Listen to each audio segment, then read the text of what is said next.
कर्मों का कर्ज वक्त के किसी भी मोड़ पर चुकाना पड़ता है, चाहे वो इंसान हो या जानवर। एक परिवार में एक कुत्ता था जिसे परिवार का हर सदस्य दिल से चाहता था, परंतु वह कुत्ता हमेशा एक कोने में चुपचाप उदास बैठा रहता था। कोई समझ नहीं पाता कि उसे क्या परेशानी है। एक दिन घर में एक दूर का रिश्तेदार अचानक आया। जैसे ही वह घर में दाखिल हुआ, वह कुत्ता पहली बार तेजी से दौड़ा और उस व्यक्ति के पास जाकर पूंछ हिलाने लगा, मानो उसे बरसों से जानता हो। परिवार के सभी लोग हैरान थे, आखिर यह बदलाव क्यों? रात में उस रिश्तेदार ने एक विचित्र सपना देखा। उसके दिवंगत पिता सपने में आए और बोले, बेटा, जब मैं जीवित था इस परिवार से मैंने एक कर्ज लिया था, परंतु उसे चुकाने से पहले ही मेरी मृत्यु हो गई।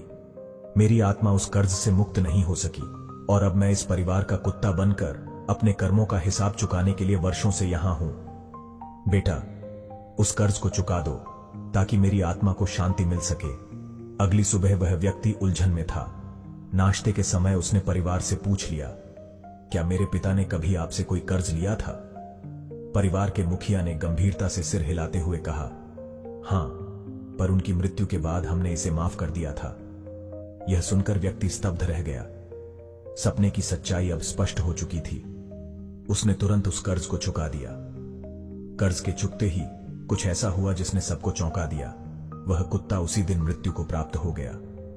परिवार सदमे में था, लेकिन उस रिश्तेदार को अब समझ आ चुका था कि कर्मों का हिसाब इस जन्म में ही नहीं बल्कि अगले जन्मों में भी चुकाना पड़ता है।